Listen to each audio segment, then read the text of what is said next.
নমস্কার বন্ধুরা, আশা করি আপনারা ভালোই আছেন। আজকে আমি বানাবো বাঁধাকপির পকোড়া। বাঁধাকপির পকোড়া দিয়ে মুড়ি খাওয়া হবে। আর তার সঙ্গে কি আছে দেখি একবার। বাঁধাকপিগুলোকে কেটে নিলাম,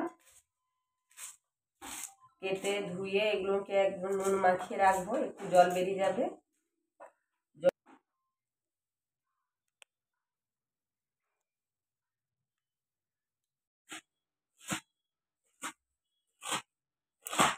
এটা ধুয়ে একটু চকুরতে হাতে একটু অসুবিধা হয়, তাই জন্য এরকম করে কেটে নিলাম ছোট ছোট করে, তারপরে নুন দিয়ে চকুটে নেব।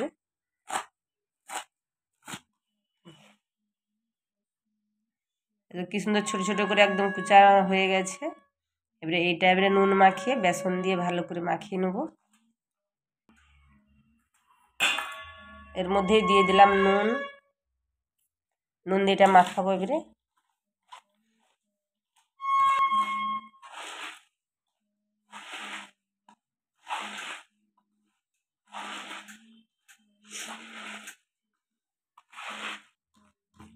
দেখো কত জল বেরিয়ে গেল, এই জলটা ফেলে দেব।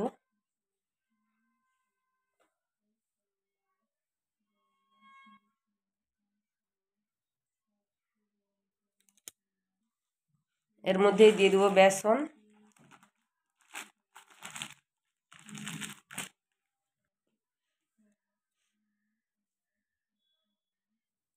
লঙ্কা, কালো জিরা, হলুদ, লঙ্কা কুচি,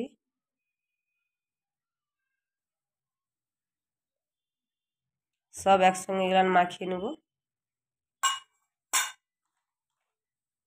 এখন আর জল ব্যবহার করব না, এটার মধ্যেই মাখাতে মাখাতে হয়ে যাবে।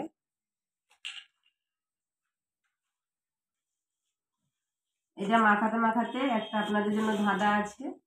ধাঁধাটা হলো, দাদা উত্তর দিবে, বাজার গেলাম, কিনে আনলাম, রান্না করলাম, কিন্তু ফেলে দিলাম, সেটা কি বলো? দাদা বলে দিয়েছে উত্তরটা, তেজপাতা।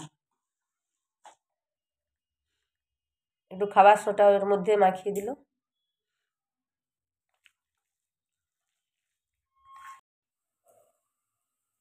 এইভাবে আমার পকোড়াগুলো ভাজা হয়ে গেল।